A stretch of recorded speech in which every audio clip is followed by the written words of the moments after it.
Hello everybody. It is June the 6th, and as I've mentioned before, I have a wedding to go to in BC, so we're going to be gone for almost 2 weeks. So as of yesterday, I got 2 bunches of cattle, one drinking at each end of the dugout. And you can see how my wire goes across. And got the same thing at that end. It'll get moved a little deeper in before I leave. We got a few more days yet. These guys have been on this for quite a while. The water is pumping over there. This group is on dugout water only. That group is the big group, and it's on pumped water and dugout water. So far, the bulls are basically just talking to each other, but they're not paying each other much mind. Lots of talking, but not trying to get at each other at all. And this is either going to work really good while I'm gone, or going to be the biggest wreck for my cousin to deal with. And I kind of hope not, but I don't think it will be. They've been fairly well behaved all along. I've got them on a new paddock out there. Those yearlings, they should be good for probably about 7 days, and then the next I'll have another one rigged up for them.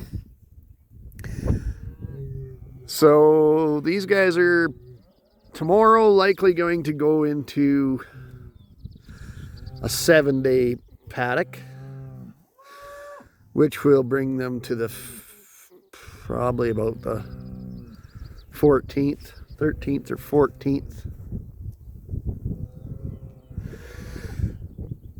There'll be another 7-day paddock right next to it. That'll bring them to the 21st. And there's another big, probably a 2-week paddock south here in the laneway and runway. I may just tell Calvin to put them down there. Haven't decided yet, but it's all rigged up. We're trying it out. Those calves are out. When I'm actually in here, the power's not on this side of the pasture, and the cows respect it. Calves, they don't respect it when it's live. So they come out in and out, but they go back in when even if I've got it plugged in or turned on. They go back under it to get with the cows. Not real concerned about that. I have been pumping for about an hour or two every day with the genset at a higher rate. Oh, and speaking of which, I guess I got to go over there and shut that one valve off, because I just shut the generator off, but I didn't shut the valve off. So right now, the water would be just circulating back to the well. Thought I'd park on top of the dugout bank to kind of give you a perspective of what everything's going on. Like I say, this might be kind of ballsy, but I think these guys are been pretty well behaved, and the bulls and the cows on the other side have been very well behaved. So we're just going to give her a twirl for a few days here before I leave, see how it goes, and hopefully everything works. There's sometimes you just gotta say beep it and give it a try and see what you can get away with. And this is one of those times. And if the worst case scenario is if they get a little mixed up,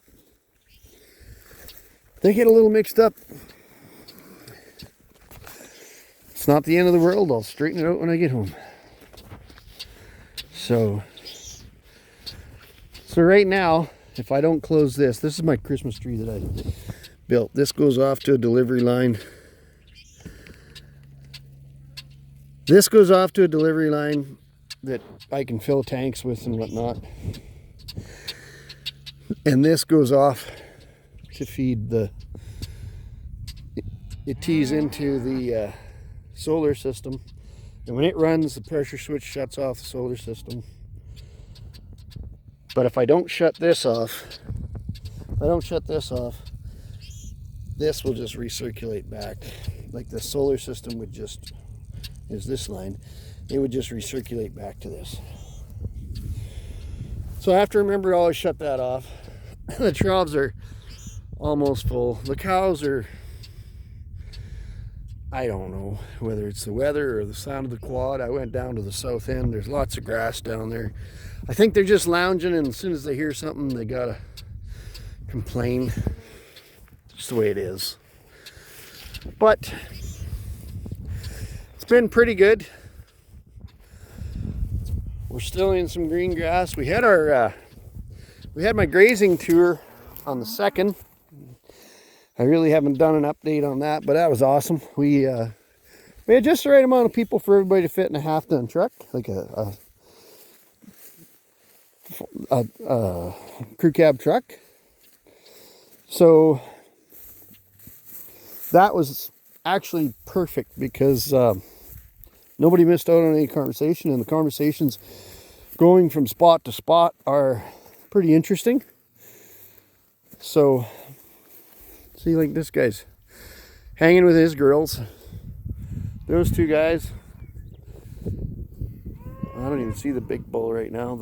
Oh yeah, he's there. He's sniffing on a cow. He's not even paying attention to this. So I don't think there's going to be a huge problem. But giving it a few days to try it out and see. I didn't want to do this too soon. I didn't want to do it before the grazing day because I just didn't need to be dealing with mixed up cows and bulls. And yeah, both bulls are over there. The neat part about those bulls over there, there's a black, and he's a big chunk. It's Nessa's bull. And Larry's bull is the Hereford, horned Hereford. And Nessa brought them both on the same truck, but they were never together before. They were in separate compartments on the truck, on the trailer. Those bulls walked off the trailer, went in two separate directions, and so far, I've never witnessed them fighting. They just decided that they're just gonna get along and get the job done, I guess. They're not real scrappers, and I'm thankful for that. And this guy over here, he's not too bad to handle. He minds his own business, and that's why I think we're going to do just fine. I think we're going to do just fine. So before I leave, I'm going to move that wire across the end of the dugout probably, so there's a good 6 to 8 feet of water exposed. And that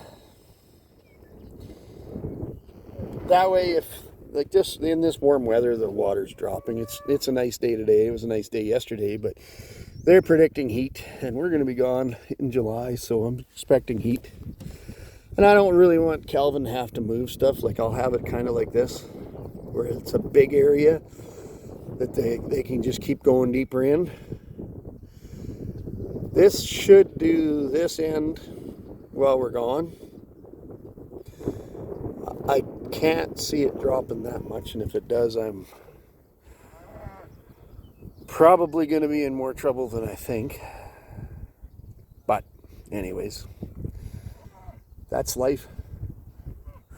So you can see my mineral feeder way out there. That's the paddock the cows are in. The next one is probably a 7-day The next one is a 7-day. There's probably 2 weeks worth down in the far field at the south end. And they'll have to walk back here for water. But that's just the way life goes.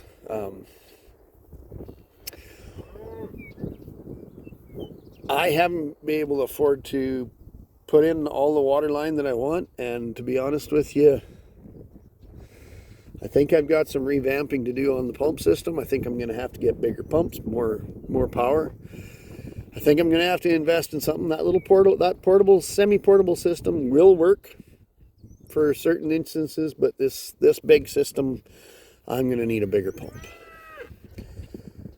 But that's something that can be dealt with later. Right now we've got the dugout to back up on, and the cattle are used to coming down here for water. They go all the way down to the south end, which is it's over half a mile. It's definitely 2/3 of a mile.